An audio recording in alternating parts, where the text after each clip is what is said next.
Play of the game from way down. Two, silence. Rainer getting absolutely a team wipe. The living bomb's going. Oh my goodness, the ring. Bombstastic gonna find Rainer.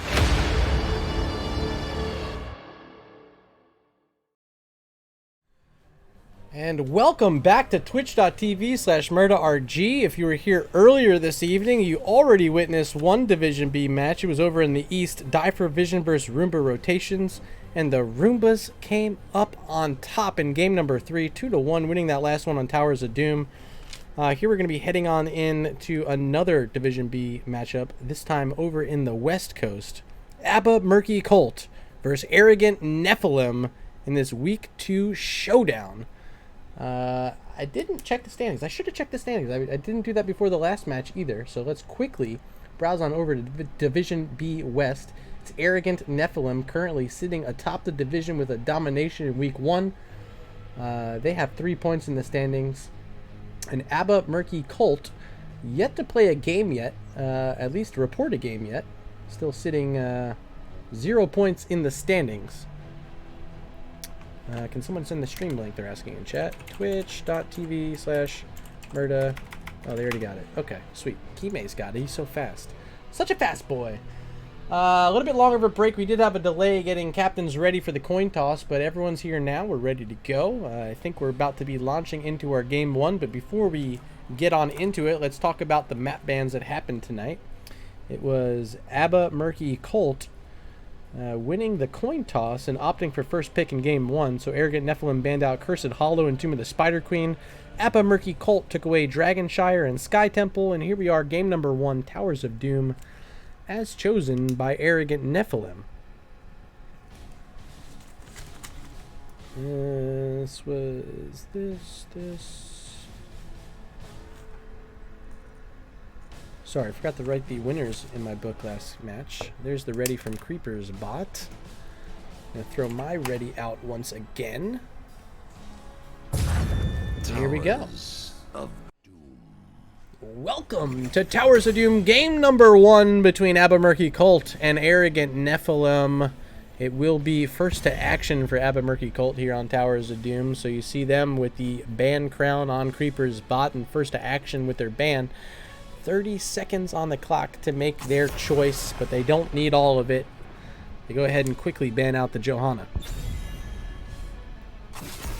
Another quick ban on the other side. This one, Zool. We've been seeing a lot of Zool bans recently. All 3 games earlier tonight consisted of a Zool ban. There's the Deathwing. Haven't had to call his name too much tonight. Finally getting to see the dragon in one of these bans. 1 remains, and they've been flying in quick so far. Diablo. Banned away by Arrogant Nephalem. Oh, this water is delicious, and it's cold.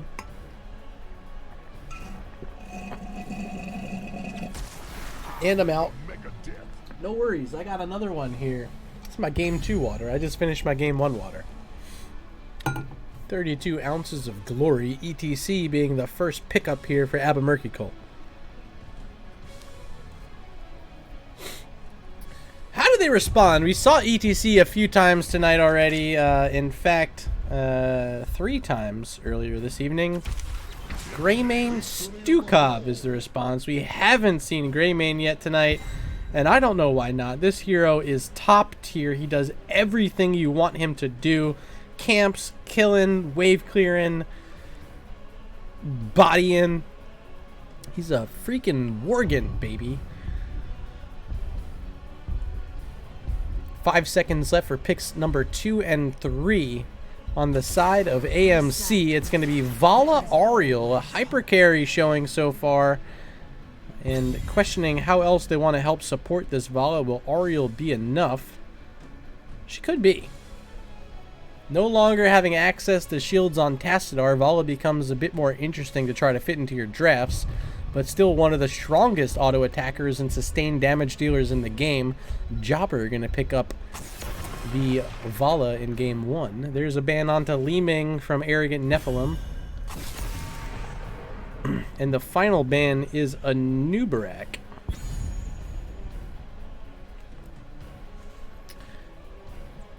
Kime Trabe hype from casting us right to playing a game. These guys. Hey.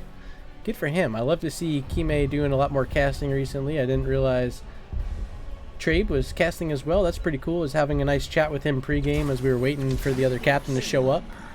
There's the Varian Kael'thas pickup, and now they're showing a lot of blow up. The presumably taunt Varian and Kael'thas for some follow-up. Nice selections. Will pair in nicely with that Cursed Bullet from Greymane as well. Final 2 picks on the clock, and only 5 seconds remain for Creeper's Bot and Akash. Akash being the only returning NGS player on this brand new roster. He's going to lock in a Sonya, and Creeper's Bot, the captain, going to hop on Junkrat.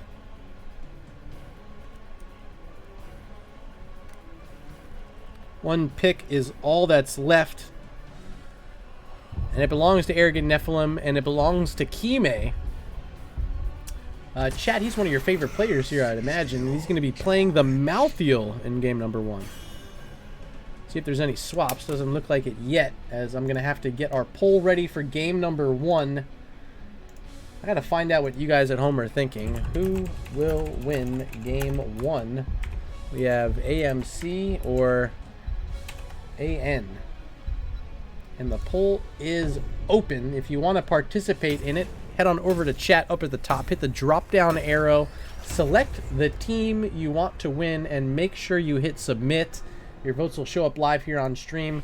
They're right up here. See them up there? All the way at the top below the scoreboard.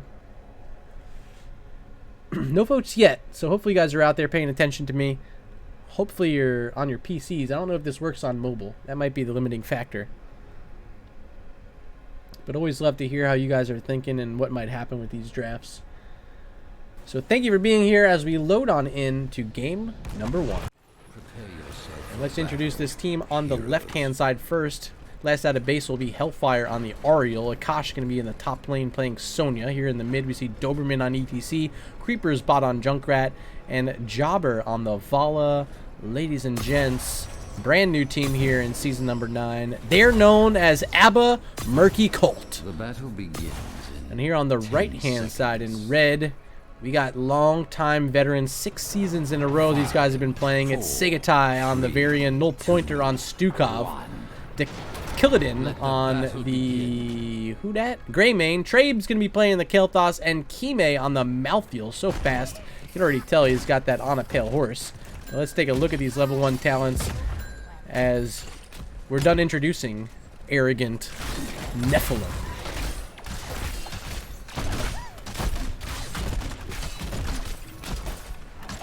It's going to be Mana Addict for Kael'thas, a fine selection, one that we see all too frequently now, and on the other side it's Prog Rock for ETC, so they'll be fighting over globes early in this.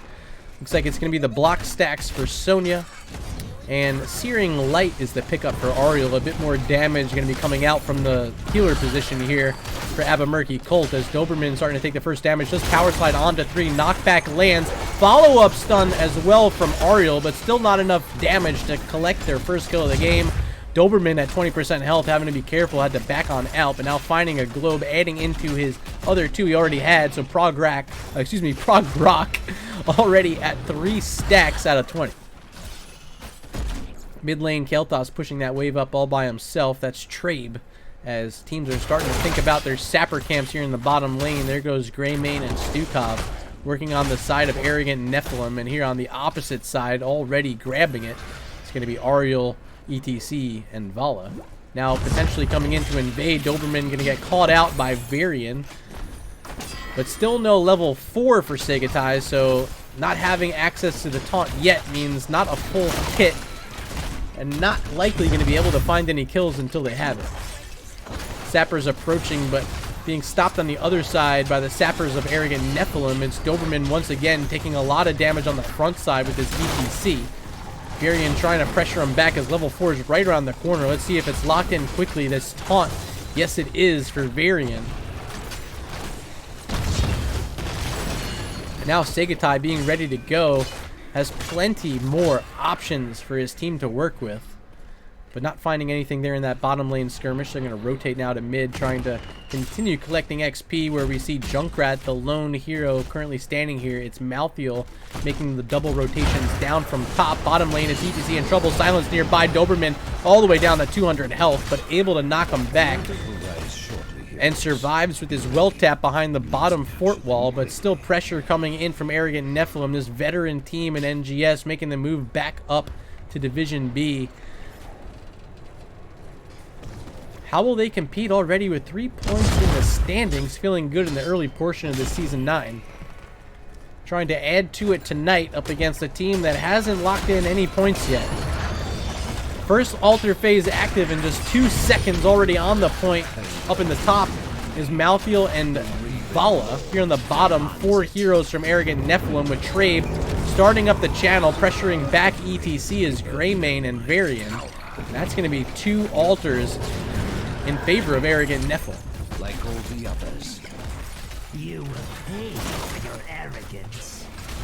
Repsychic in chat, one of my favorite people in the world, as we just witnessed ETC falling to the hands of Varian. A great silence from Stukov, helping add in for that kill. You can see the lockdown with the taunt.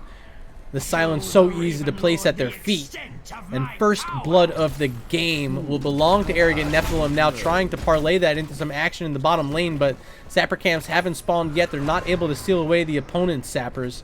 5 seconds till they respawn as they see a few heroes walk by their face. Do they want to invade the camp? They might start their own first. Or not. He may admit in a bit of trouble. Here comes Varian. Taunt is on, and Ariel is obliterated so quick with these leaps. The silence was there again.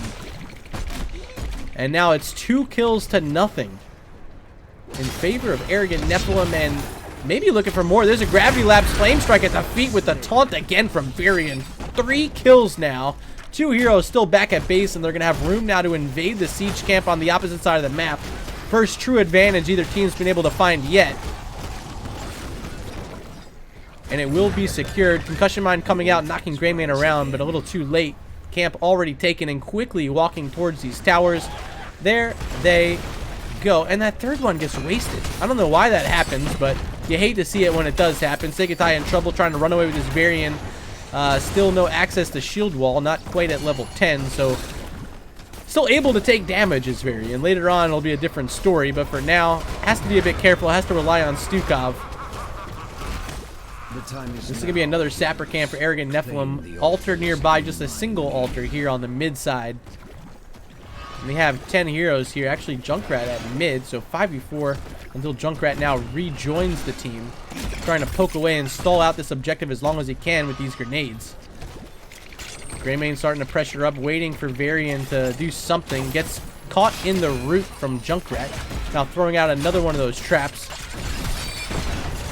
This creeper spot. Good damage now from Vala as the power slide connects from ETC. The Killadin trying to walk out. So low, 150 health, will make it away. Now it's Doberman in trouble. ETC trying to escape as Kael'thas is in chase. Might also see this Ariel, and does. Vala falls. I didn't see where that happened. What a great pickup. But Hellfire on the backside does survive. Junkrat now being pressured back by that lurking arm. Doberman potentially in trouble, trying to stall out this objective, but not enough space created.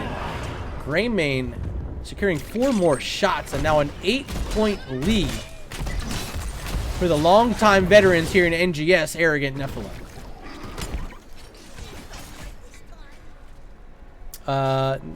It's low blow, not fetid touch, as we do have a host coming in. This one from the Lazy Hydra. Thank you, my dear friend. Pleasure having your viewers join us here tonight. We're over in Division B West right now. Abba Murky Cult versus Arrogant Nephalem. Game number 1. Not too much you've missed so far. Just 4-0 currently in favor of Arrogant Nephalem, as they have their level 10 talents. It will be their cursed bullet. It's the shove from Stukov and last rites from Malthael. Now finding a target. There's the silence on ETC. Concussion Mine in response, trying to help protect this attack, as Doberman's going to get the last rites on his head, still surviving with just a little bit too much health for that last rites to get the kill. 3 seconds for the siege camp nearby. I don't know if Arrogant Nephalem saw that timer, but now should see the camp showing as yellow on the mini-map. Will they dare go for it? I don't know if they want to, because now level 10 talent secured by Murky Colt, making this a different storyline. But they're nearby anyway and potentially thinking about moving in. ETC also here has it scouted. The altars rise. I think they did see the ETC, so they're starting to back on out, not trying to go forward anymore. Other side, 5 seconds for their own siege camp. But again, I don't think they saw that timer. They're moving towards the top of the map. Just want to set up for these altars where Sonya and Malthael are in a skirmish. Here comes ETC. See ya later, Akash.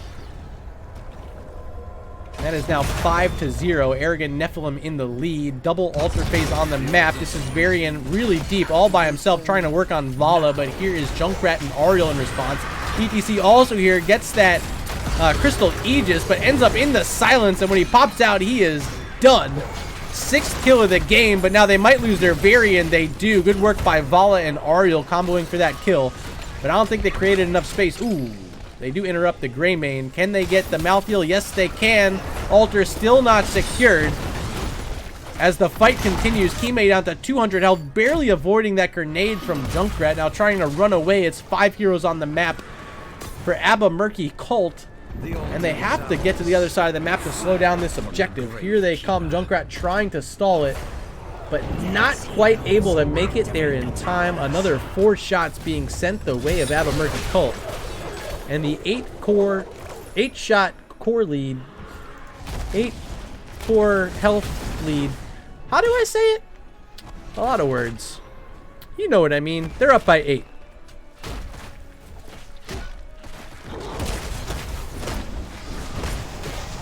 Another siege camp. They didn't opt to pick this up before the objectives had spawned. Might have been a good opportunity for them, but they didn't go for it as ETC tries to power slide in, whiffing on all targets.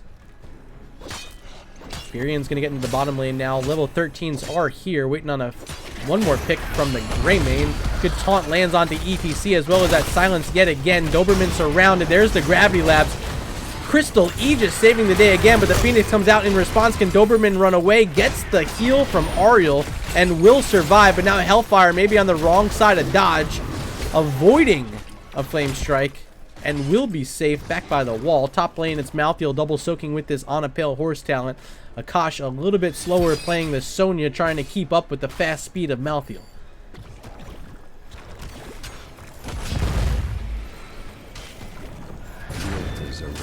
Altars now being called down. 30 seconds for our 3rd phase. Will be a double altar phase here on the bottom side. Actually, is this the 4th phase? This is number 4. Wow, they've been coming in quickly. 10 minutes in already, and that 8-shot lead being the difference so far.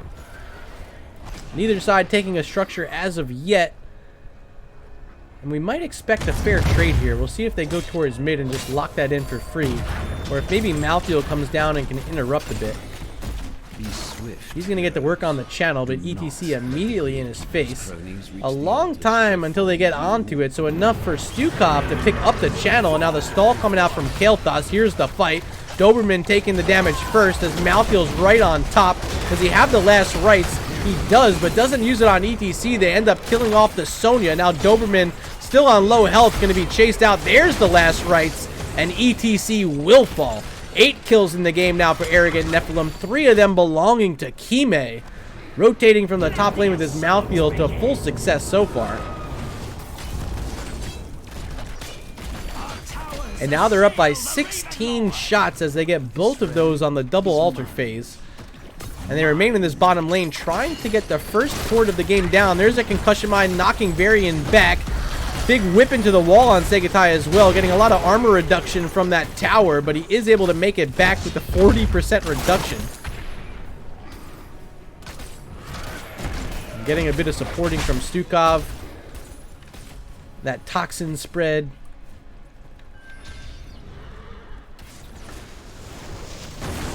It's oh so nice, baby.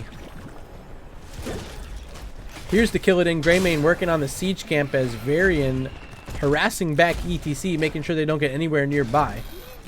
The Junkrat's going to continue to check it out with these grenades, but they don't reach quite far enough. There's the sappers picked up for Arrogant Nephalem, now rotating to the bottom lane.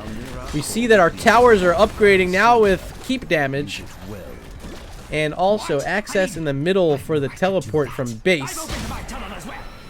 To make it a bit easier for heroes to rejoin the battle. But speaking of battle, there's going to be a battle here over these sappers and whether or not they're going to connect into the wall. Concussion mine down right at the feet of these sappers, and a lot of pressure coming out from Vala. She's able to auto attack down at least one of them so far. There goes the second one, and all three have been killed. So strong defense here from Abba Murky Cult, but it's a triple altar phase up next. They're on 16 core health. So if for some reason Arrogant Nephalem can get all three of these, then the boss means GG for them. Trabe's going to channel down on the bottom first, it appears. Wait, not yet. Waiting for it. Still waiting for it as 69 bits come in from Weenus. There's the taunt onto ETC. Follow-up Phoenix. But still no kill because of that Crystal Aegis once again from Ariel. Dekiladin in trouble, able to hop on out with the disengage as ETC continues to take damage and will fall. Last rites again from Kime. And they're going to try to get this bottom altar again. There goes the Killadin picking it up as the rest of the team. Stukop finishing off Junkrat. 10 kills in the game now as 3 apiece for Malfield, 3 for Greymane. Arrogant Nephalem looking incredibly strong here in game number 1.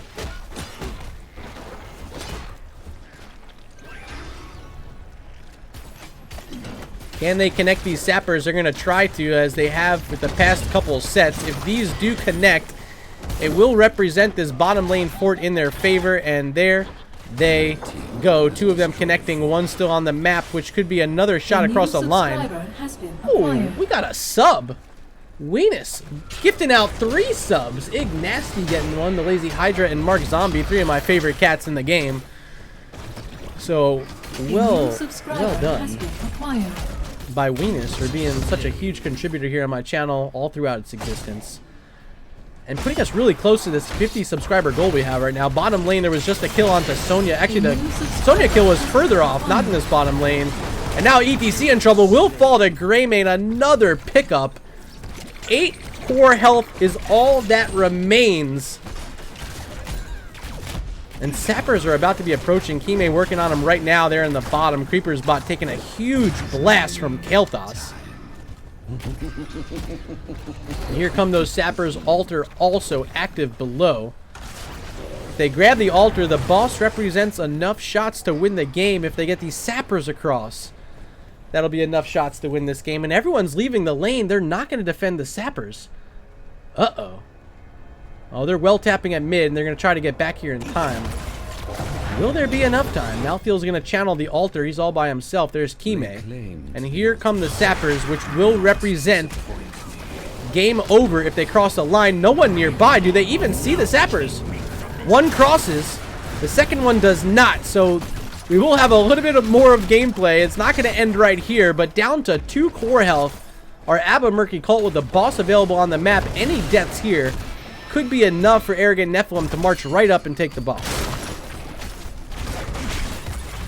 Moist Weenus, very accurate in chat, representing Star Wars Day, says, "May the 4th be with you." You'll see I got my Star Wars hat on right now. I'm super excited for Star Wars Day, my favorite day of the year. Vala in trouble against the Crystal Aegis.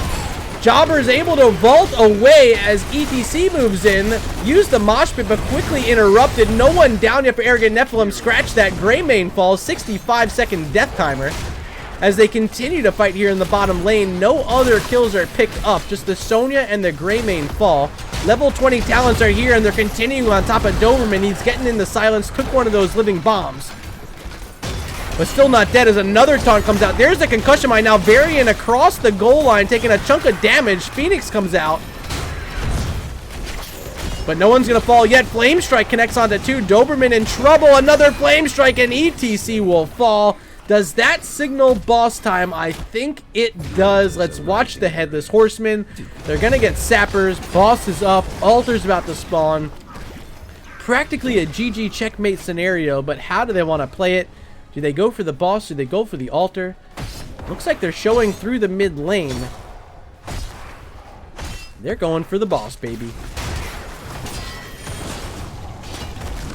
Sonya, Vala starting to make their way up here. They're going to have to make a heroic defense if they want to save the day. Varian has it scouted out with his flag as Sonya is going to walk on in and get taunted. Akashi in a bit of trouble now. Standing in that silence will start whirlwinding. But the Headless Horseman down to about 10% health. and Arrogant Nephalem trying to close it out right here. There's the boss dead, and a big shove by Stukov might have started up the end of the game. Ariel, the only one still standing. There's the taunt, and she falls. GG. Game number 1 in favor of the longtime NGS squad, Arrogant Nephalem.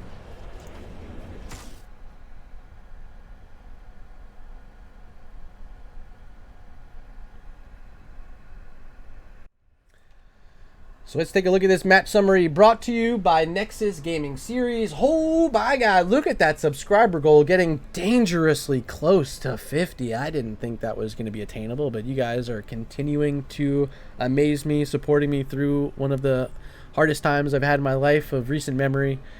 And I can't say thank you enough. Weenus, huge 3 gifted subs there from you. Appreciate that, my man. What a game from Arrogant Nephalem. 17-2 is the final kill count, with Trabe collecting 6 of them. That's the captain here for Arrogant Nephalem. 51,000 hero damage from the Kael'thas and 0 deaths. Good enough for our Game 1 MVP. A lot of credit goes to Kime as well. 4-0 on that solo lane Malthael, picking up a lot of damage himself, finishing off a lot of heroes with that last rites, and 23k XP. Helping give them that level 20 to 18 lead at the end. Here's the talent screen before we move on to a break. Well done overall. 17 minutes, 34 seconds is all it took for Arrogant Nephalem to win on Towers of Doom. We're going to get ready for game number 2 here. I'm going to chat with our captains really quick, make sure we're all set and ready to go. Once again, thank you for everyone for being here. Thank you for Weenus, those 3 subs. And we'll be back in just a moment after this word from our sponsors.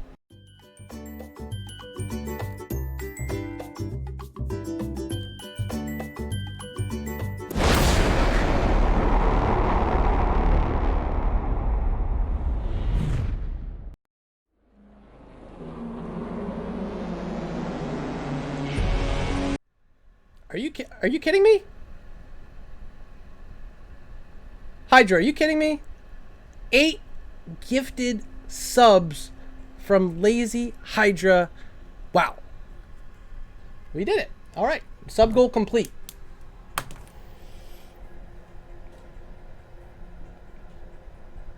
Thank you, Hydra. Thank you so much. God.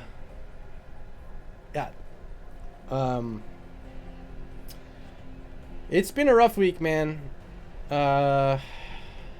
know, for those of you who don't know, I did lose my job on Tuesday, laid off because of this damn pandemic. I was with them for 8 years and kind of lost right now. And NGS and casting and streaming, it's one of the only options I got right now. And thank God for you guys. You're incredible. So thank you for that. Looks like we do have a lobby. I'm not going to go to the break. They're waiting for me. They're yelling at me like, where are you? So we're going to be getting into game number 2. Hail the Hydra, everyone. Mission accomplished.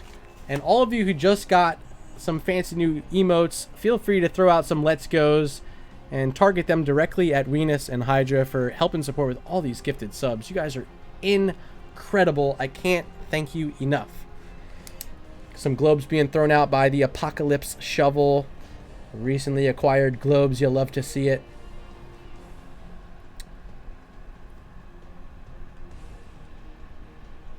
And I think everyone's ready. We did get a ready check out from Abba Murky Colt. Trabe saying they need just one more second for Arrogant Nephalem. So we're going to hang out just a moment here in our lobby. Lazy Hydra saying, happy to help wherever I can. You give so much to the community. Happy to give back where I can. New follower detected. Thank you for that follow as well. That one coming in from Fig Double. Appreciate you. We have a follower goal too.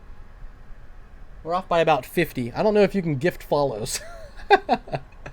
But if you are here and you're not yet following, what a perfect opportunity to do so. I'm going to be casting as many NGS matches as humanly possible. It might end up being like Arrow levels of impossible if all goes to plan. But we also have to credit these NGS casters this season. Week 1, if you're not aware, 100% of the matches were live casted by NGS streamers. That's never happened outside of the playoffs. Maybe one other time. I don't even think one other time. But 100%. And already through today, 100% again. So we haven't missed one yet.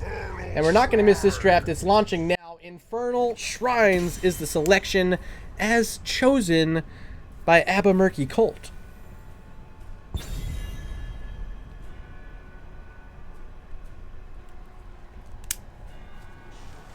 So I'm not quite sure if I unlocked any more emote slots or not. I don't know what the next level is for me to get an extra slot, but I'll check in later on. If I happen to have made it that far, I'll be sure to get all you guys some cool new emotes to mess with as we're watching these bans take place. Once again, it's Diablo, but Murky Colt fearing the Gray Main now, and definitely reason to fear him as it was played expertly in game number 1 by Arrogant Nephalem, and I can't imagine they want to deal with it again. I believe it was Dekiladin on the Gray Main game 1. Kudos there, if I didn't already mention it to you, my friend.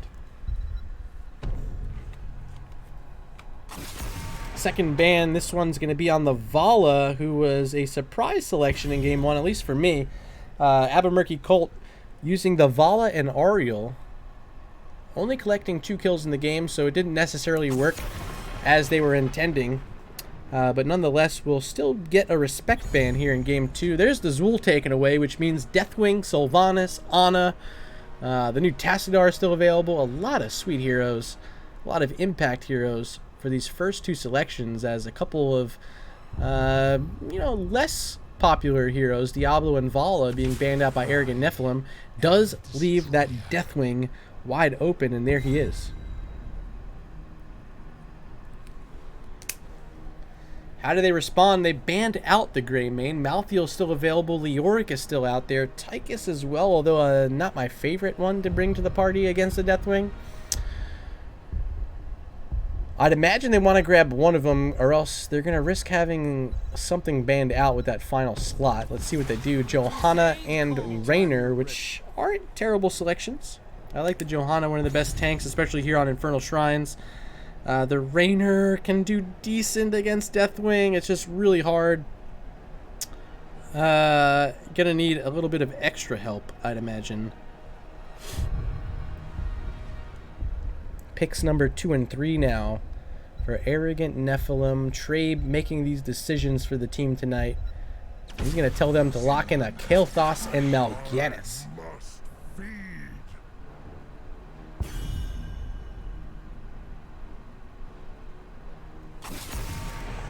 Stukov taken away, and I see Kime in chat. He says fire.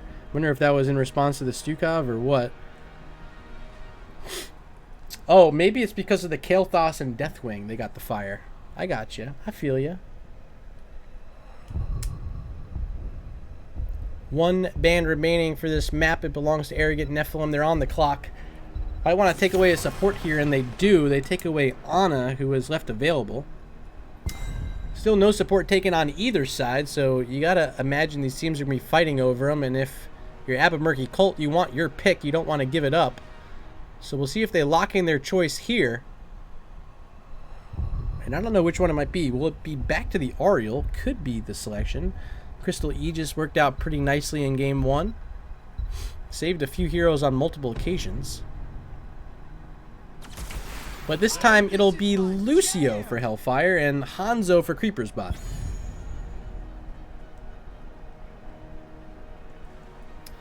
Dang yo, Murda getting close to 50. I think we did cross 50. That number is not official, unfortunately. It does its best. I actually see here my sub points sitting at 52. So that happened. Thanks to Lazy Hydra and Weenus, if you missed it, Arrow. They threw in a whole ton of gifted subs. Blaze, the final pick, along with Anduin.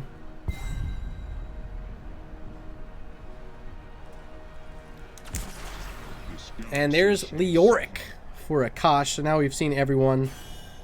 Gotta go back to you guys in chat. Game 1, I believe. Has been acquired. Oh, what? 5 gifted subs. We already reached the goal. I mean, I'm not going to say no. Thank you. Appreciate you. Dax Hole with the 5 gifted subs. One goes to Kime, War Maestro, a White Guy 345, and Sven Legames. Awesome. Like, you guys are breaking my heart today with so much happiness. A new subscriber incredible. has been acquired. Thank you. and continue being awesome to everyone at NGS. You don't just have to love me. There's a billion casters out there right now. I love you guys. Maybe I love you the most. Maybe I love you more than any of those other guys. Has been acquired. And I do appreciate it, but make sure you're sharing some love with some others too. I don't want to feel like I feel bad at this point. You guys are too nice. Too nice. Game 2, I should ask you guys who you think's going to win, but we're already loaded in, and let's just get into it. Game number 2, Infernal Shrines. And over here on the left-hand side, we got Akash on the Leoric.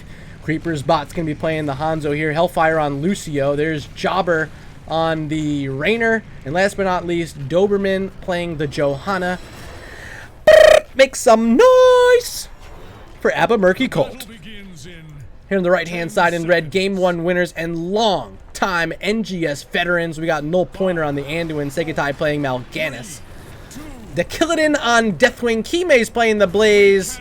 And Trabe once again, actually was it? Yeah, he was. Game 2 in a row. Okay. Trabe on the Kael'thas. These guys are incredible. Please give it up for Arrogant Nephalem. Checking out our level 1 talents. And once again, it is Mana Addict for Kael'thas. This time we'll see Ace in the Hole from Raynor as Segatai has a Night Rush out on that Mal'Ganis. Huge chunk of damage, and has to rely on Null Pointer a bit there, playing that Anduin to support Mal'Ganis back up to health. There's Deathwing losing 50% of his health bar. Might have to go up in the sky a bit early here on Infernal Shrines.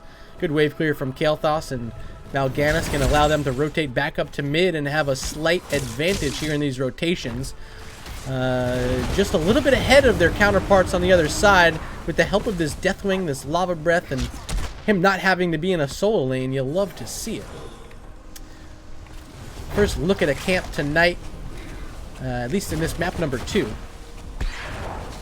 And it belongs to Arrogant Nephalem. Here on the other side, though, Abba Murky Colt starting on theirs as well, but will there be an invade? I don't think it gets across the map in time, so they're just going to clear out this bottom lane, grab some XP, and reach level 3 first. Slight lead currently for Arrogant Nephalem as the bottom lane siege camp might be the next thing of focus for these teams. It is Leoric at mid, helping clear out the siege camp that's already there. Another camp coming in from their side to help counteract. And neither team willing to walk into this bottom lane siege camp as of yet. But they're keeping eyes on it, making sure their opponents aren't doing it. There goes Kael'thas making the first move. But Johanna immediately starts walking in and says, heck no. But Deathwing from the sky says, oh baby, it's time to breathe fire. There's the Molten Flame hitting onto multiple targets, but Hanzo just ever so slightly out of the reach of it. And the camp will be secured by Arrogant Nephalem with the help of the Killadin. Excellently done by the veterans. Chastise connects on a Iron Skin Johanna. Doberman's going to be just fine as Jobber down here in the bottom. Still working on clearing out this siege camp. Didn't go into Exterminator here. Has Ace in the Hole at level 1. Yet to choose a level 4 talent, so we're still waiting to see what Raynor's thinking. Shrine active in 23 seconds. Leoric already nearby. That's Akash. He's the one lone member of this team that I recognize from past seasons of NGS. Having to show these guys the ropes a bit and hopefully lead his team to a victory, their first match of the season. As far as I can tell, they didn't get their week 1 match in yet. At least it's not reported. So I don't know what happened there. Maybe they had a week 1 bye. Maybe that's all it was. Week 1 bye. Give them the benefit of the doubt. Either way, they're trying to win an objective here, and they got all their heroes in already. 9 skeletal defenders, make it 10 already picked up. As finally Arrogant Nephalem starting to show up to the party with their bruiser camp pushing in that top lane slowly and steadily. Going to start pressuring down those towers in the top. Here comes Deathwing from the sky. His crash landing doesn't hit any targets, but he's got a big body inside, and he's about to breathe down some fire on the Doberman. Johanna having to back up, but starts to re-engage with that Condemn. Now Deathwing barreling forward with his stun, connects onto a couple targets. Is Jobber on the Raynor in trouble? Now getting another blast from the Molten Flame. Deathwing having to back out though. Good sustain coming out from Lucio. Hellfire helping support as Blaze having to retreat. I think that's it. This is going to be Abba Murky Colt walking away with their first objective of the night. I mean, they did win a couple altars on Towers of Doom, but did they, like, win an objective phase? Not really. So this is a big momentum shift after seeing a lot of destruction coming against them. Now they're going to be able to get some damage out of their own. They leave the Leoric in the bottom lane as the rest of the heroes. They rotate to the top lane. They're going to try to split push while that Punisher's on the map.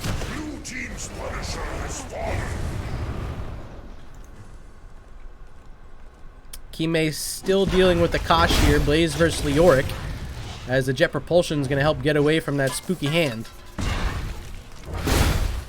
Top lane, we do have a defense coming out now. I want to make sure we can show you this action. Kael'thas with a Living Bomb thrown out onto Johanna, enough to push her back.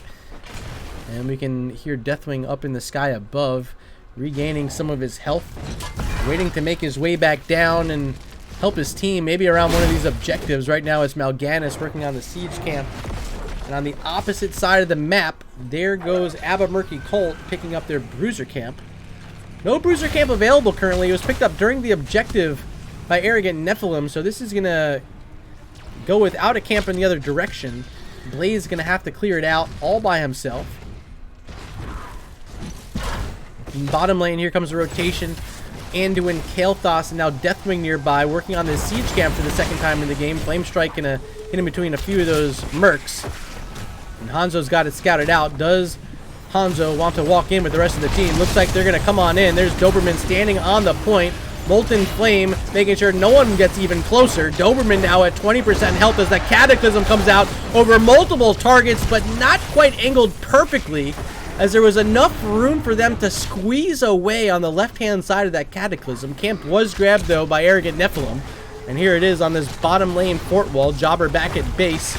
We'll see if Ranger can get back here in time, or if this fort starts to take some damage. It's Johanna now stuck inside the pool of fire, but still on her feet. No first blood, and we're 6 minutes and 15 seconds in on Infernal Shrines.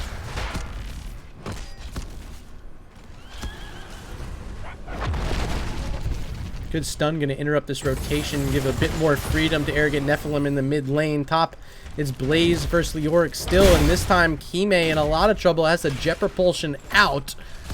Level 10's picked up on both sides. Carrion Swarm, Light Bomb, Cataclysm upgrade, Burn Beneath My Shadows for Deathwing. There's the Phoenix from Kael'thas, and still waiting on the pick from Blaze. Likely going to be the Bunker, but I'm not quite sure yet. On the other side, it's March of the Black King? What? Blessed Shield, Barrier, Hyperion, and still nothing from Hanzo. We do finally see the Bunker come out from Blaze, and it's 19 stacks of 20 on Simple Geometry for Hanzo. You gotta expect it's gonna be the Dragon's Arrow, and yes, it will be, locking in finally as Abba Murky Colt feeling hot right now. Look like they might have started going for that bruiser camp, but do decide to back out. There's a shield barrier to dismount a few targets. And now we might have another fight. 4v5 in the top lane with Deathwing still in the sky, waiting for them to fall on down. Inside the shrine is Raynor and Leoric working on the skeletal defenders, all ready for Abba Murky Colt. Where's Deathwing gonna land? How's this fight gonna take place? Of course, we still have to see that light bomb come out from Anduin. And there is the Deathwing. Phoenix thrown out as well. Akash still in here on the Leoric. Should be able to Wraith Walk out. There he goes. Carrion Swarm thrown out onto the Johanna, but Segatai not necessarily getting all the value they wanted. No kills yet for either side. And now we're past the 8-minute mark, working on the second objective. Should have a kill here soon.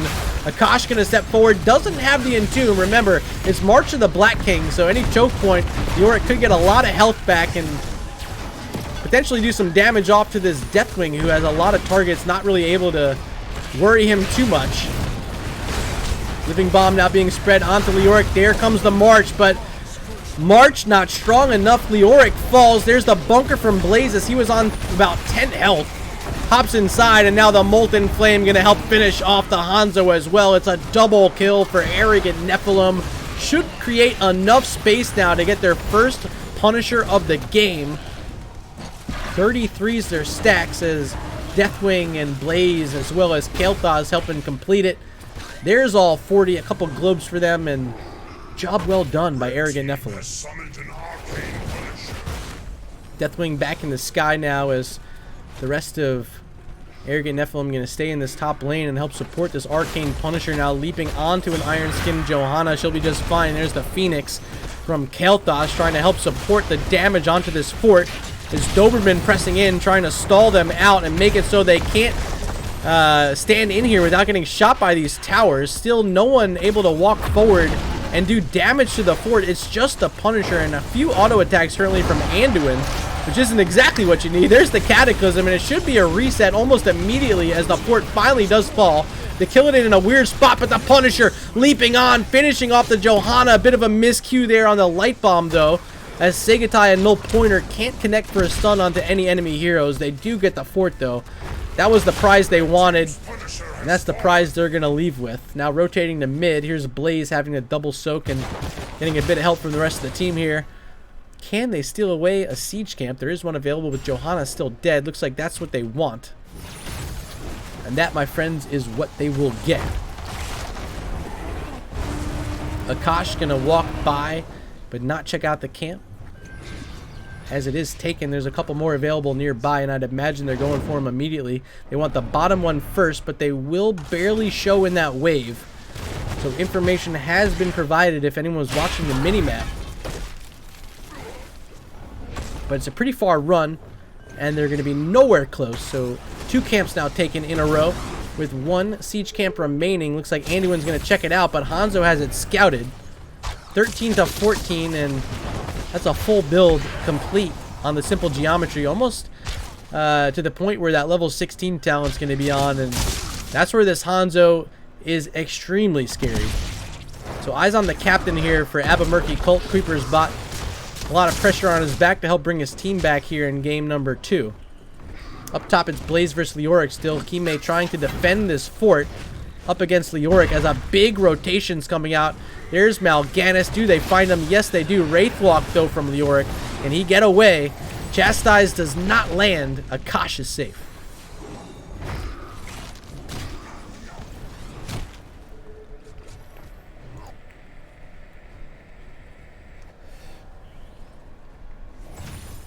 Bruiser camp on the side of Arrogant Nephalem, the sole camp that is still available.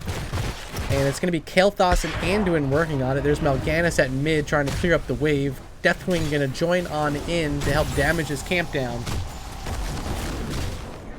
They've almost got the map painted entirely red. Just the one Bruiser camp last secured by Abba Murky Cold as Mal'Ganis trying to defend this bottom lane fort, able to do so with those Fell Claws. Now with level 16 talents, they can start to get aggressive. Do see the Plague Bats picked up by Mal'Ganis. And it's going to be a continuation of this Molten Flame build for Deathwing. As the team shows up in the bottom lane, they're going to start working on this fort. But a quick response, a quick defense comes out from Abba Murky Colt now with Johanna trying to flank on the top side in through that shrine, but ends up being scouted out by Mal'Ganis and scared away as Doberman. Top lane still Leoric solo pushing, trying to get level 16 talents. Ironskin saves Johanna that time again. And it's just 5 seconds until our third objective phase spawns. There's Hanzo trying to scout out the shrine. Does see multiple heroes already in here. But Arrogant Nephalem not too scared yet. Quickly getting to work on these skeletal defenders with a lot of zoning here from Deathwing. Throwing out those pools, and look at that Molten Flame, chunking out 50% of the health bar on Hanzo. Now the Phoenix being released by Kael'thas, helping clear out these skeletal defenders and zone out the enemy team. Now with this Cataclysm coming out as well, that's going to do damage in the pit. Also going to make it so no one wants to walk through. But look at that Hyperion value. So much from Raynor. Everyone's still standing in it. 31's a total count until Mal'Ganis goes down. Deathwing is so low, and these other two heroes in a lot of trouble. There is the stun from Anduin on himself. Not able to do much. Should be a great steal here. Yes, indeed. No one else is going to walk in to help stop this. Second objective of the game for Abba Murky Cult. 60 seconds until the Hyperion is available, so it won't be here during this push. But they're gonna get this fort down with ease. frozen Punisher, so look at the structures being frozen, and when this gets on the keep wall, that could be trouble. Deathwing up in the sky right now with Blaze and Kael'thas here in defense. Phoenix is ready to go for Kael'thas if he wants to throw it down. Here comes a Deathwing as the Phoenix finally does come out. Hellfire taking a huge chunk of damage on this Lucio. So low on health, down to about 100. But able to use his Amp It up. And will survive. Punisher pretty low. Does get the keep shots locked down with these frozen orbs, but I don't think it gets the keep down. Brings it to 50% though. Pretty good. Now a camp steal. Look at this Hanzo. I think a lot of value should have been attributed to Creeper's bot in that last fight. Did pick up at level 16 the piercing arrows, and here on Infernal Shrines, when you're standing in there and those arrows are just bouncing off walls and hitting you multiple times per arrow, yeah, that's a lot to deal with. And when you have the whole team taking that damage, I don't know if Anduin has enough heals in the tank to ever deal with it. So they have to figure out how to play aggressive on top of the Hanzo, not allow him to get that free damage out. Kill count still favoring Arrogant Nephalem though, but structure is starting to go the other direction now. Mid fort's gonna fall. Bottom fort already down, top fort down. That's all their outer structures with 0 HP. And only 1 fort down on the side of Abba Murky Cult. They're looking fantastically better here in game number 2. Is an auto attack Uther, or excuse me, Leoric, not Uther. 70 stacks already on Mithril Mace. And that'll improve his attack speed over time, finishing up at 100 stacks. Now the Invade's coming out. Level 19 to 18 could be a good spot for a last-ditch defense from Arrogant Nephalem. And here they come. Doberman standing sturdy with this Johanna on the point. And Mal'Ganis, he's the one standing right on top of it. There's the Phoenix. Should be enough to threaten the Johanna, but she's still standing in. Gets the help from the barrier. Carrion Swarm from Mal'Ganis means he's not active on the point. It's Kime having to stand in there out of the bunker, in and out, as the Cataclysm defensively used by Deathwing trying to run away. Great stun, great bomb spread from Kael'thas. They do pick up the kill onto Hanzo, that one target I said that was giving them trouble. Job well done there, securing the kill on Hanzo.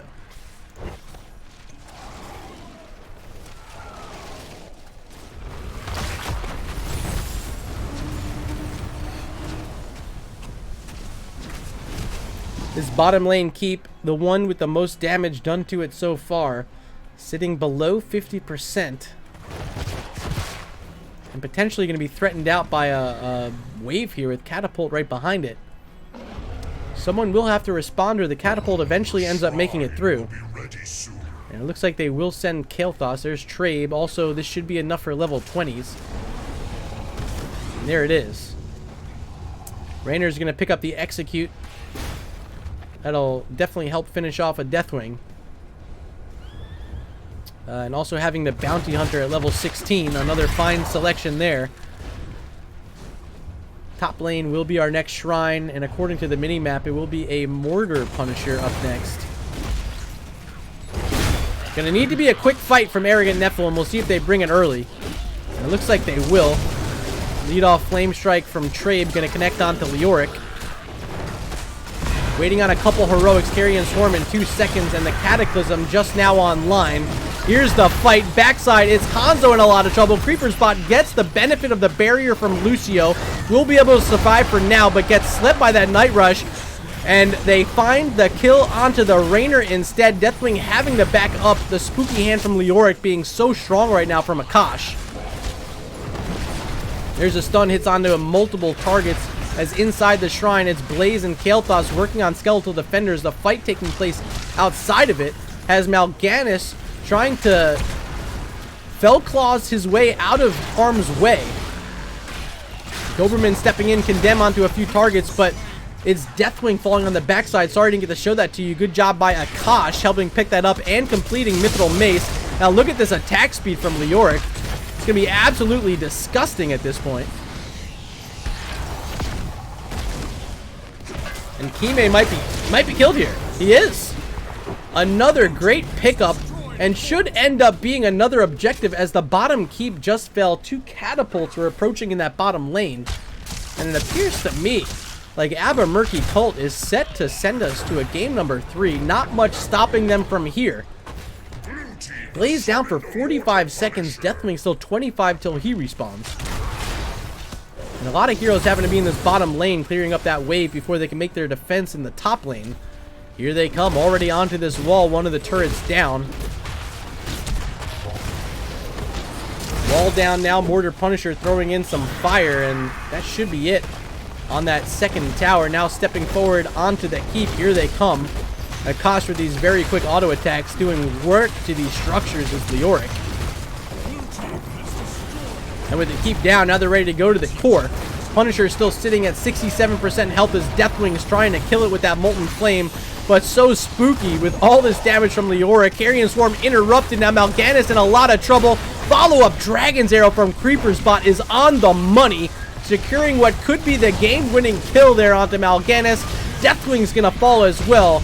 And ladies and gents, I think this has got to be the end of game number 2. Good light bomb, but the barrier even better from Lucio. 45% on the core now.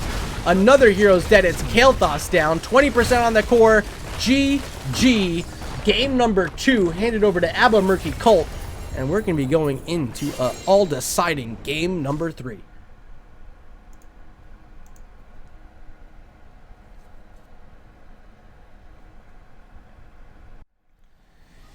Let's take a peek at this match summary, once again brought to you by Nexus Gaming Series, and it was a much different story here in game number 2. 7-5 is the kill count and all the structures in favor of Abba Murky Cult. It's Akash leading the way with this Leoric build, March of the Black King, the Mithril Mace, the auto attack build, ends up with the most siege damage, most hero damage, and most XP on his team, most kills as well. So let's credit Akash with our Game 2 MVP nod as we take a look at the talent screen before we get ready for game number 3. Once again, have to continue to thank you guys in chat. Weenus, the Lazy Hydra, Daxhole with all these gifted subs. Incredible. Hopefully all you guys out there got to say thank you and continue supporting all these NGS casters out there. We're going to take a short break. I didn't take one last time because you guys are too fantastic. So this time, short message from our sponsor, and I'll be back in about 3 minutes for game number 3.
And welcome back, folks. We are sitting in our final lobby of the night.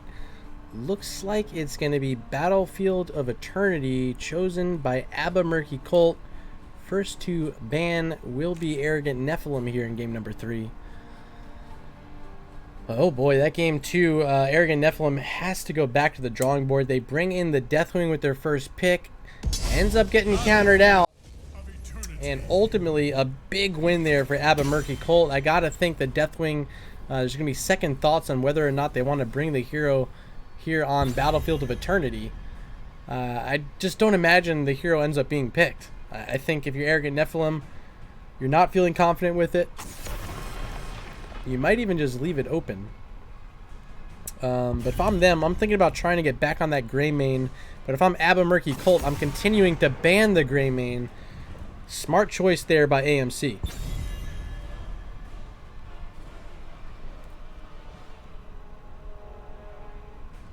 So with Diablo taken out now for the 3rd time tonight, we are going to see the Vala ban as well, which was our game 2 ban from Arrogant Nephalem, and the Zool having to be banned out by Murky Colt now for the 2nd game in a row. Ooh. So they're not going with the Deathwing, just as I expected. They're taking away the Rainer, who is the big disruptor in that one. I didn't think Rainer was going to be able to get the job done himself, but really expertly played in game number 2 there by Jobber. Sylvanas will be the pick for Creeper's bot, and Doberman going to hop on the Johanna.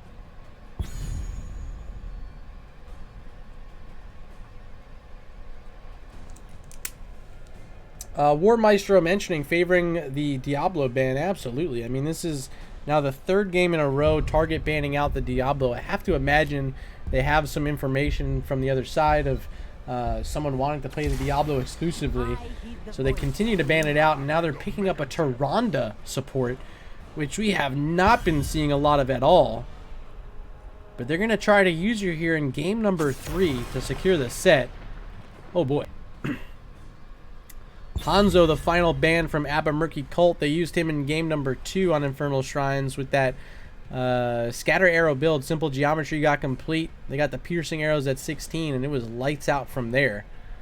Creeper's bot played the hero, this time not available, as he's already picked up the Sylvanas. So banning away Hanzo, not a bad idea. Final ban is Li Ming. And now we're back over to AMC for their picks number 3 and 4.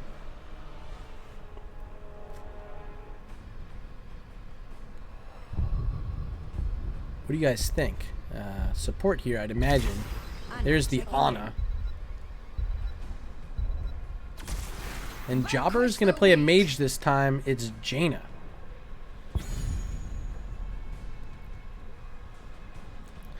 Last 2 picks for Arrogant Nephalem. Last chance to bring out whatever secrets they have.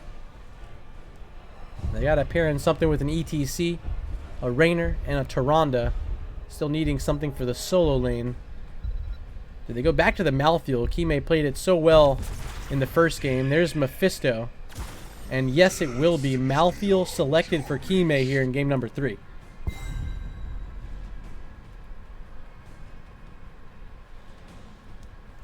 One pick is all that's left. It belongs to the solo laner Akash.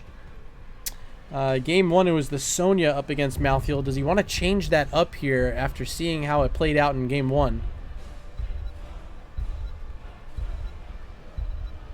Ignasty asking, am I going to cast a lot this season? That is the plan. Artanis was a hero I was thinking about. Still available here on Battlefield of Eternity. And they do pick him up. So it's time to go over to chat. Ask you guys once again who you're thinking is going to win this. Let's see. Manage poll. New poll. Didn't get to ask you game 2. That's my fault. Who will win game 3? AMC or AN? Ladies and gents, the final poll of the night is open. Who do you think is going to win this game number 3? Who's walking away with 2 points in the standings? Let us know in chat by going over there. Hit that drop down arrow at the top. Select the team you want to win. Hit submit. Your votes are going to be tabulated live on screen up there. You definitely want to contribute and help support these teams you're here cheering on. 16 of you in chat right now. And we're hanging out late. It is 11:40 here on the East Coast. And let's load on in for game number 3. Left-hand side, game 2 winners. Brand new team here for Season 9 NGS. We see Jobber still in base on the Jaina. Hellfire coming out, playing the Ana. There's Doberman on the Johanna again. And up here in the top lane, it is Sylvanas, played by Creeper's Bot, and Artanis, played by Akash. Make some noise for these guys. They've been fantastic all night. They are the ABBA Murky Cult. Here on the right-hand side, once again, we're going to see Kime on Malthael.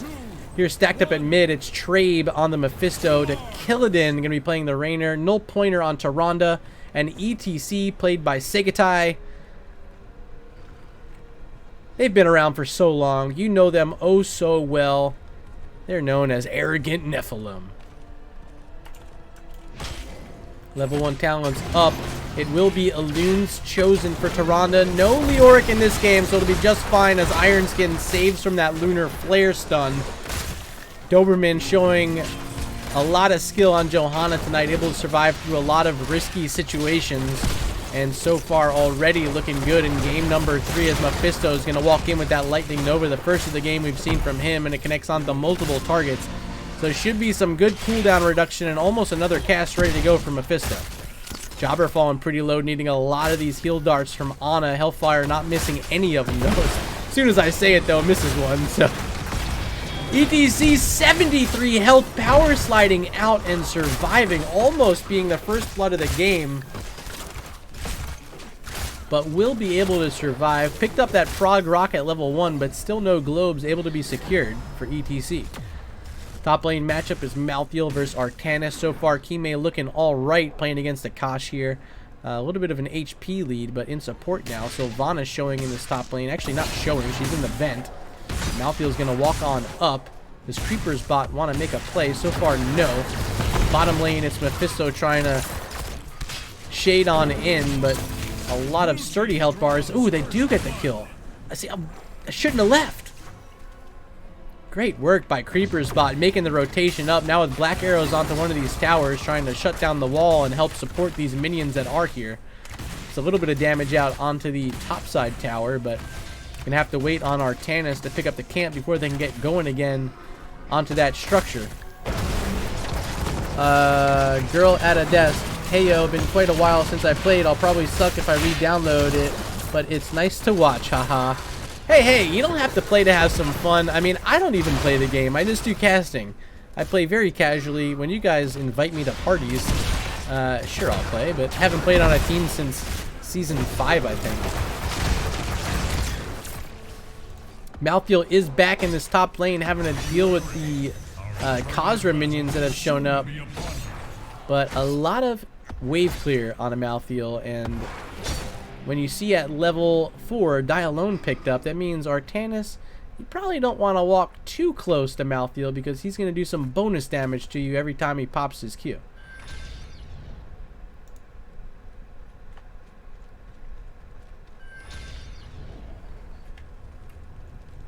Here's our first Immortal phase of the game, and already on top, both sides willing to race. But I gotta believe the team with the Artanis is gonna be favored at least a little bit. But they don't have all their heroes there for the initial halftime phase. So a little bit of a lead. It is a 1800 HP lead currently for Arrogant Nephalem as they're getting ready to go on offense yet again. They have this Tyrande, this Hunter's Mark, which is gonna help out, but 4 heroes here in defense as Artanis, the lone hero, trying to race on the opposite side of the map for the blue team. Will be scouted out by that Sentinel, but they're not stopping Artanis now. Great defense here on the other side, though, as the Killidan takes a huge chunk on his Rainer. Has to be careful now. Maybe getting ready to go back in. Here comes Arrogant Nephalem trying to finish off this second half. Getting very close. There goes Mephisto with the Lightning Nova, and they will barely secure it. Winning by 1600 HP and even pick up their first kill of the game onto Johanna.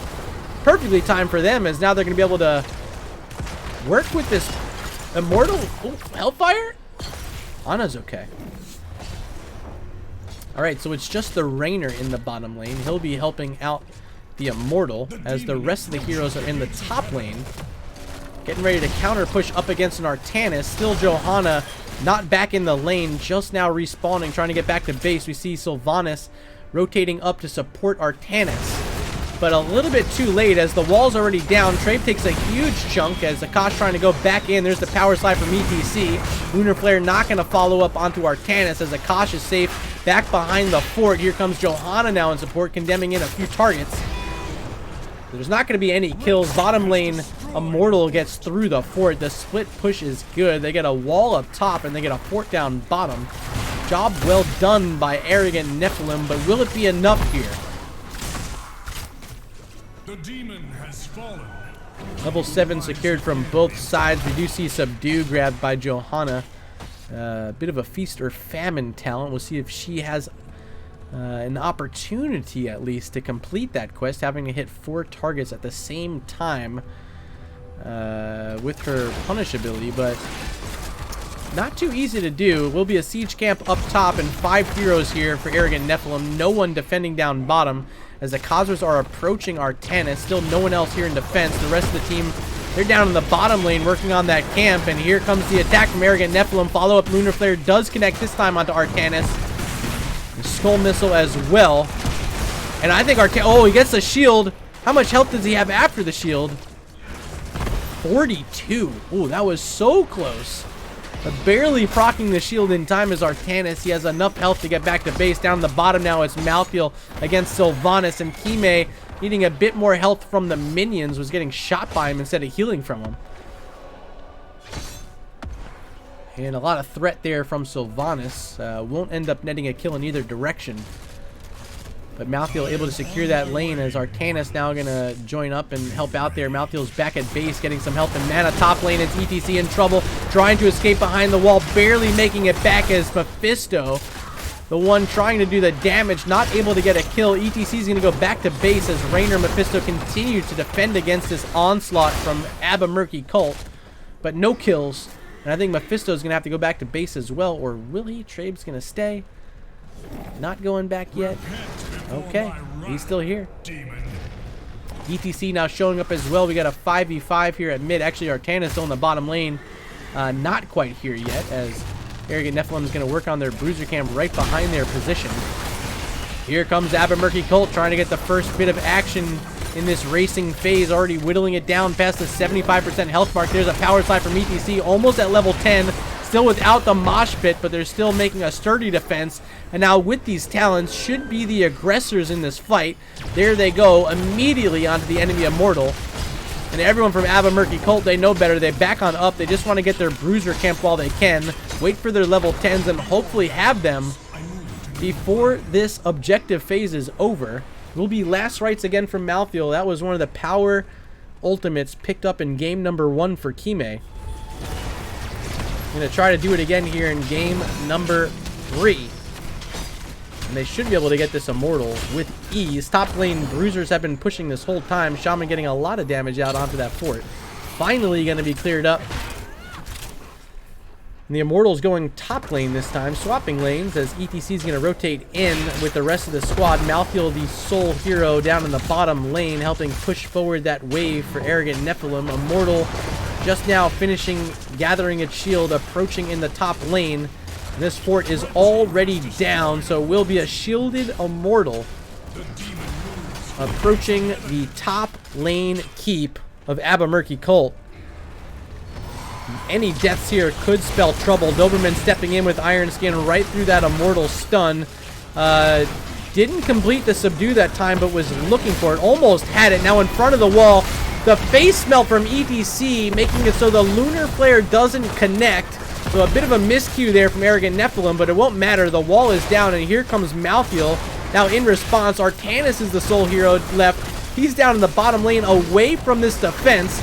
Lunar Flare hits onto Ana. There's the Durance of Hate. The collapse on top of Jobber. And Jobber will fall. Last right stack for Kime, but Kime's in trouble. Getting slowed tremendously, but barely able to get out. Immortal trying to finish off this keep. Will be able to just as it goes down. They lose their Mephisto, though. There's no way Trabe survives. But hashtag worth, if you ask me. They get the keep. Absolutely worth it.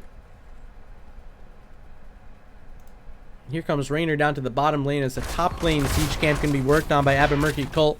Doberman, Creepers, Bot, and Hellfire trying to help figure out how they can get back in this game, and they're going to start it with a camp here in the top lane. ETC nearby, but no one else. Has to be careful.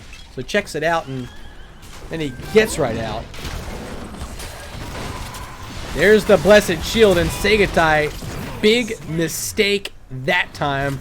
Pays for it with his life. Now Sylvanas with a camp and black arrows, ready to get some damage out onto the wall of this top lane fort of Arrogant Nephalem. In response will be Raynor, Mephisto, and Tyrande. Here comes Malthael as well. Not wanting to lose any structures here, they're going to take a fight. Could be 4v4 up here as Arcanus is down in the bottom lane. Not going to need it though. They just clear out the camp. That'll be enough. Mounting up now. No camps available. Bruiser camp will be available here in 40 seconds on the opposite side. It's a minute and 3 seconds, so phase will spawn without those being available. ETC now back on the map, going to rejoin the team as level 13 talents are just secured by Abba Murky Cult. They're sitting in a vent. We have to be quiet. Don't be too loud. You might scare away the red team. Sylvie going to check out a bush. Does see the ETC, and here comes Johanna now. Gonna walk on in and threaten back Segatai. The Bush party not successful, but it doesn't matter. They're still here and ready to fight. But it's gonna be 5 heroes from Arrogant Nephalem working on offense. As once again it's Artanis, the sole hero, not playing offense. There's Durance of Hate connecting onto Johanna. Follow-up Lunar Flare has her in trouble, but the Ring of Frost from Jaina so good. She picks up a kill. ETC is down, but Sylvanas is also down. Now Doberman very low. Can Kime get in here and finish this off? I think he might be able to. There's one. Johanna very low. Trying to finish off one of these kills, not able to. It's Ana now getting harassed by Malthael. And Raynor helps pick up the kill on Johanna. Kime still harassing Akash. And here come 4 heroes now back from the well. They're going to work on the offensive objective. Catapult's approaching the core. They're working on the core shielding. So Sylvanas having to clear it out means not a strong defense here on the Immortal. It's 3v2 with Akash taking a lot of damage from this Raynor's Raider. Oh, there goes the Raider. It's down. Now Mephisto walking in with the Lightning Nova, scaring back Artanis. ETC and Malthael are now back from base. Power slide in. No mosh pit for 56 seconds. Segatai in a bit of trouble now, getting swapped out by Artanis. Inside that stun from the Immortal, but the Immortal's down. Akash is at 200 health, barely escaping. It's ETC gonna fall from that Blessed Shield. Little pointer down as well. Tyrande, see you later. And these are big money kills coming at a great time for Abba Murky Cult, which could have just cost another keep for Arrogant Nephalem. I can't believe that they ended up dying at the end of that. I figured once that Immortal was down, it's just back up and wait for it to spawn. But instead, continuing to try to fight, they lose some heroes. And I don't think this thing's going to get through the wall.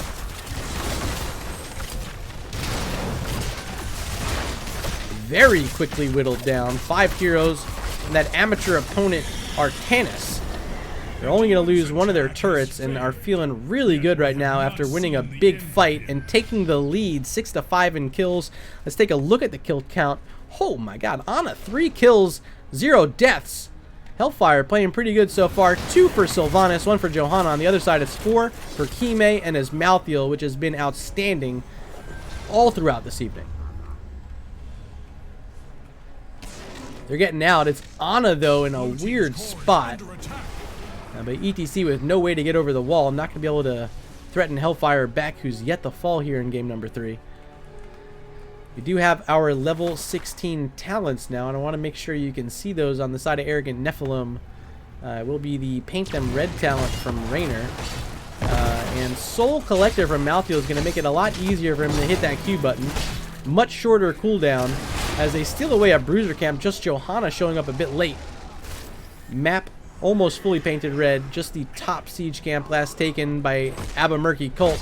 Here they come bottom lane. Catapult here. Bruiser camp here. Siege camp here. They want to get some damage through on this wall. Maybe finish off this turret. As ETC's pressuring forward as much as he can. Being as patient as he can. Look at Jaina waiting in the flank for this Ring of Frost. And here she comes. Can she land it? So far, yes she does. and they will pick up the kill onto Malthael, but they lose their Artanis. It's 1-for-1. Doberman low has Iron Skin, but ETC will fall. And you have to credit Jobber grabbing that nano boost now, helping lock in a third kill as well. All three belonging to Jaina. A highlight reel play coming at the best time possible for Abba Murky Cult. Here's the objective phase. And who are they going to leave on it? Artanis still dead, so he's not going to be the one racing. It's going to be Johanna defending along with Sylvanas. And Ana and Jaina, so far, the ones comboing on the red side Immortal.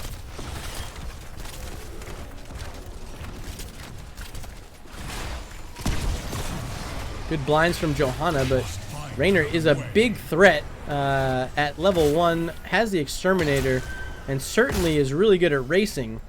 But without their support, it is very tough to feel confident in these fights. So here comes Artanis. Here comes everyone. Blessed Shield coming out from Johanna. They want this fight. Durance of Hate gonna lock in a couple targets. There's the Mosh Pit on 2 as well. Last Rites does not finish off Johanna, but they finally do get the kill as well as a couple more. Akash now in a weird spot, very low himself. He falls.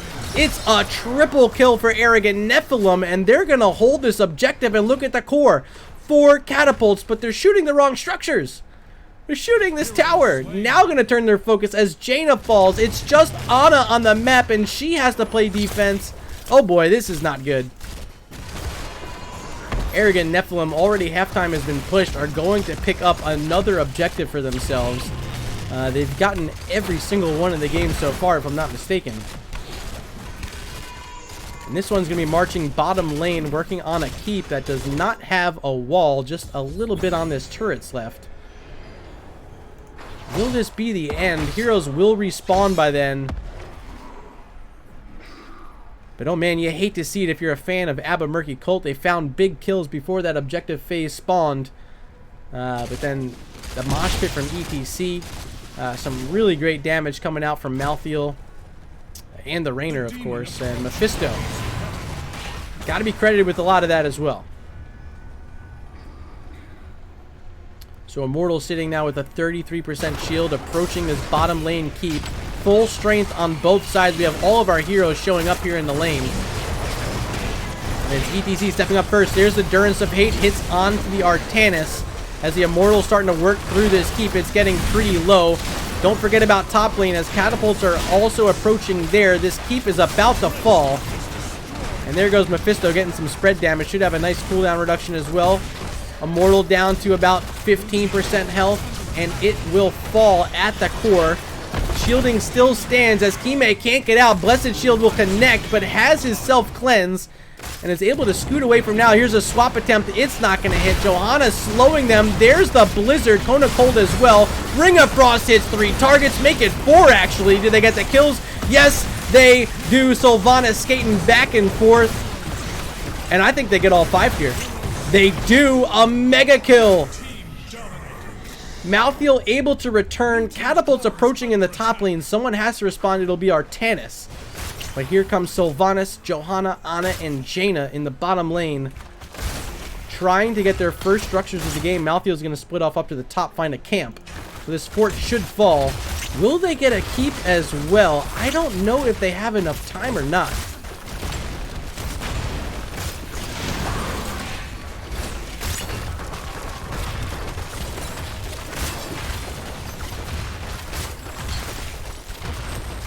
"20 seconds now for the first hero to respawn. It'll be Tyrande and ETC getting up first. Raynor, then Mephisto to follow. Should be enough time to defend their keep. So will be catapult advantage for Arrogant Nephalem every single wave. They're going to have catapults spawning. They're still going for it here. Johanna still staying in. Finally getting on the mountain, evacuating. Artana still trying to clear this top lane. There's Siege Camp coming in. There's going to be a Bruiser Camp as well now, we see. The good scout coming out from Tyrande, going to slow down Jaina in the rotation. Here we go. This could be the end sequence. If it goes over to Arrogant Nephalem, it's got to be game here. Mephisto getting access to Mimic at level 20. It's so good at sieging onto structures, sieging onto things like this Immortal. And we are just about deadlocked with Arrogant Nephalem ahead by 132 health points. It's about as close as it gets.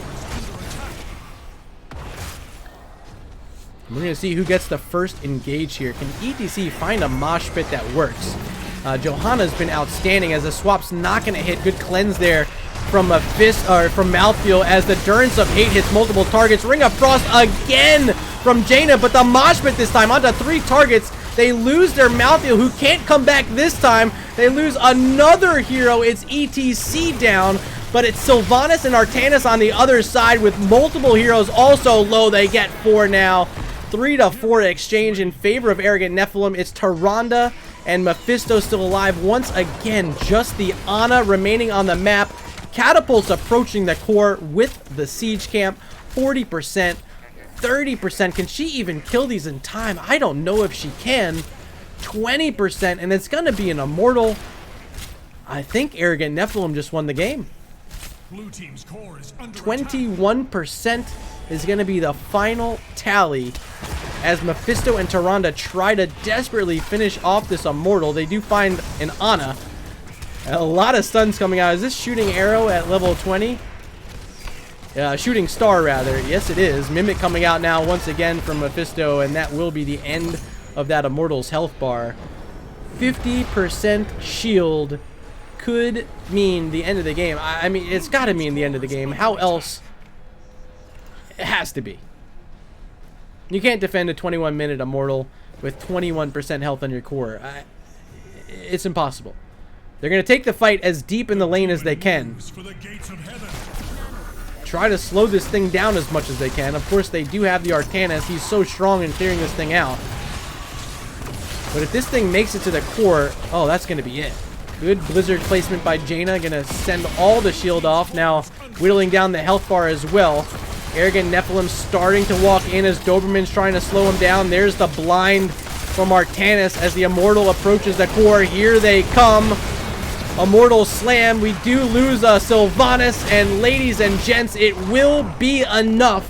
The game is over, and Arrogant Nephalem sneak away with a 2-1 victory over Abba Murky Cult.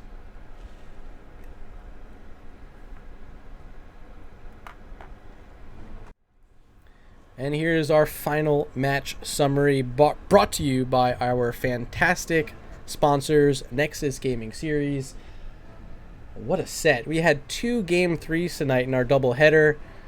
This one being won by Arrogant Nephalem in game number 3 on Battlefield of Eternity.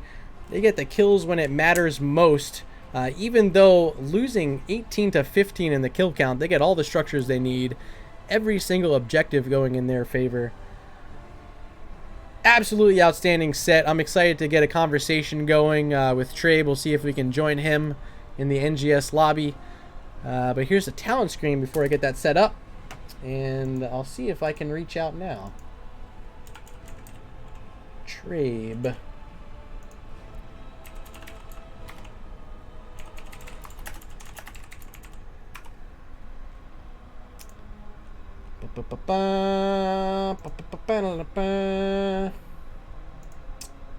Looks like Trabe is headed over. And here he is. Welcome to the channel, Trabe, and congratulations tonight. What a set it was, but you guys are walking away 2-1 victors. How's it feel? It feels very stressful currently at the moment.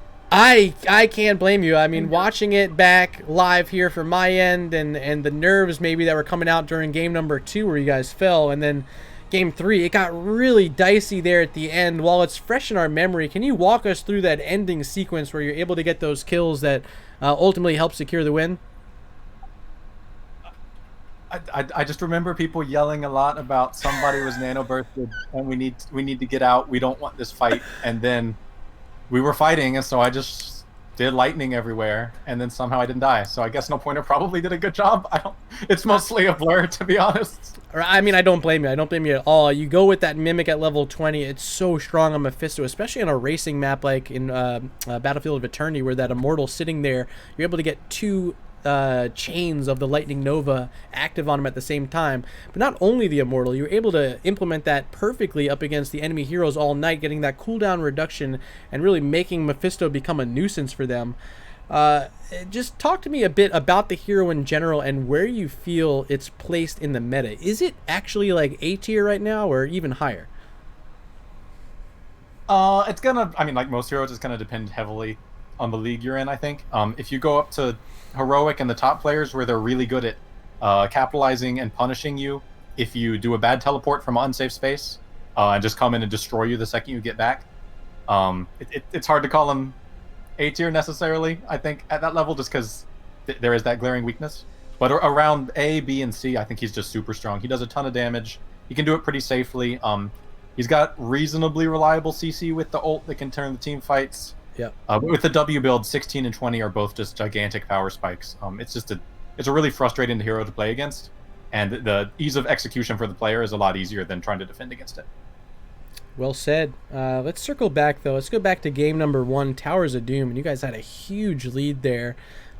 Really seemed like you guys got every little piece of the map that you wanted, ultimately ending it with that boss at the end of the game. Did you feel as though your opponents may have underestimated you a bit, or was there something in that game that you guys just had a better handle of that they just couldn't quite figure out?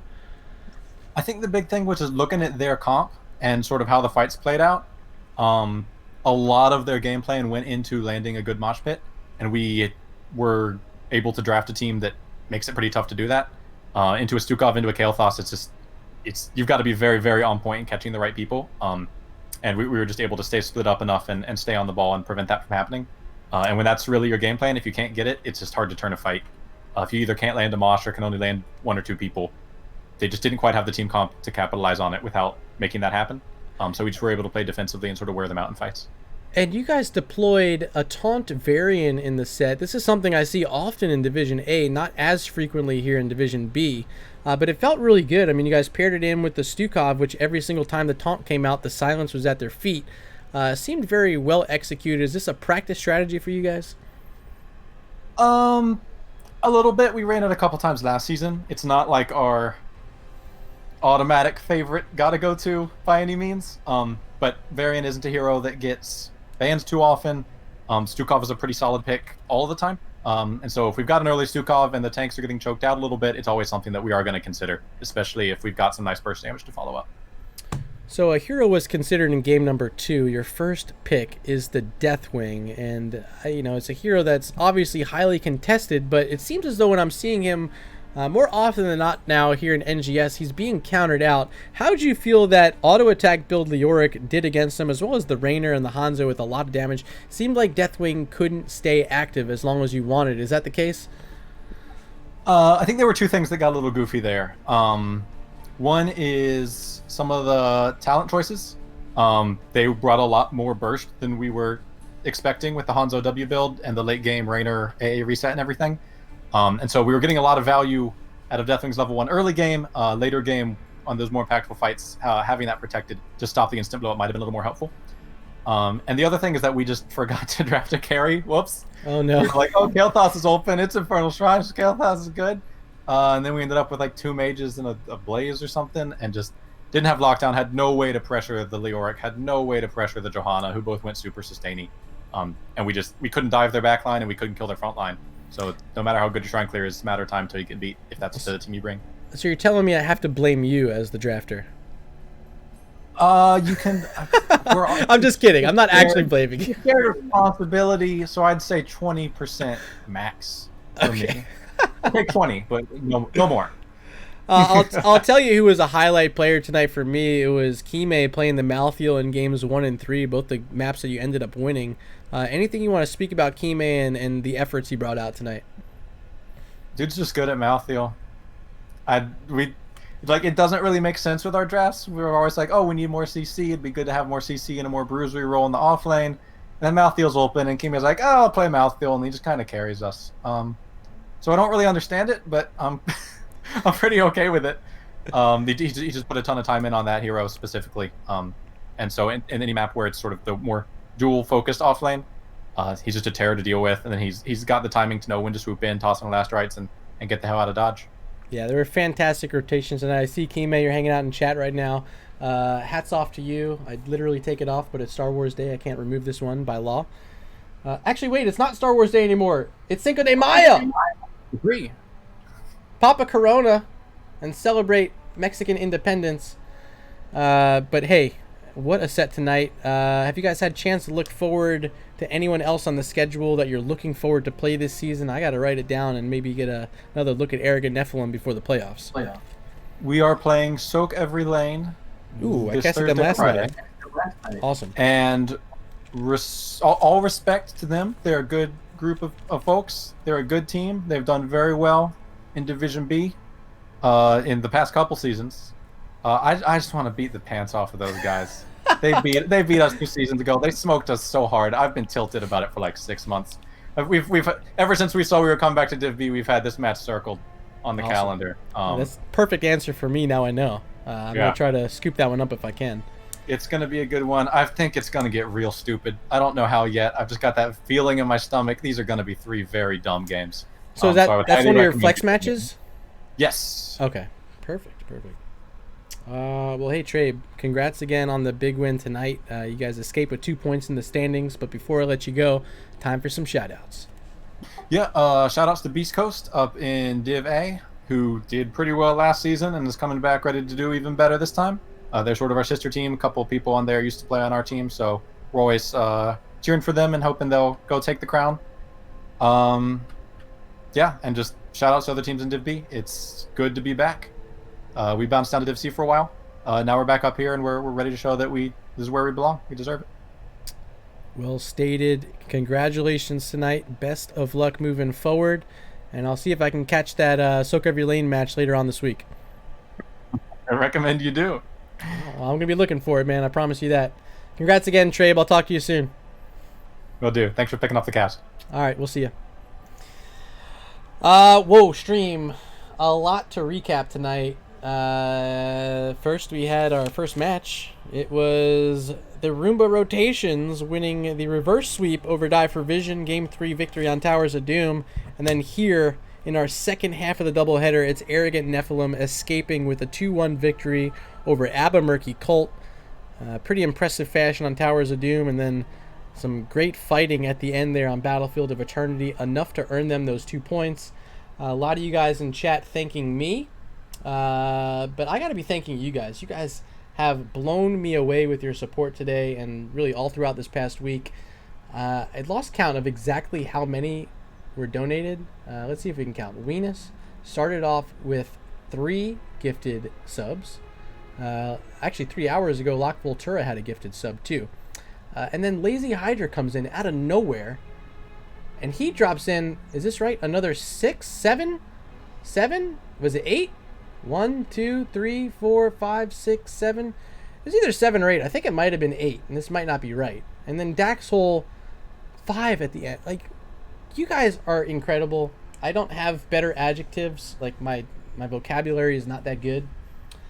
But what I do know is you guys are great, and what that does mean is now that we have that 50 subscriber goal complete, you will all have access to another emote. I think I'm going to shift down the Mega Kill emote, which is currently listed as like a tier 3 emote. We're going to give that to all you tier 1 subs soon, so keep an eye out for that. Once again, thank you. I will see you guys soon. Tomorrow night, maybe. Wednesday night for sure, though. I'm going to be casting the NGS Game of the Week.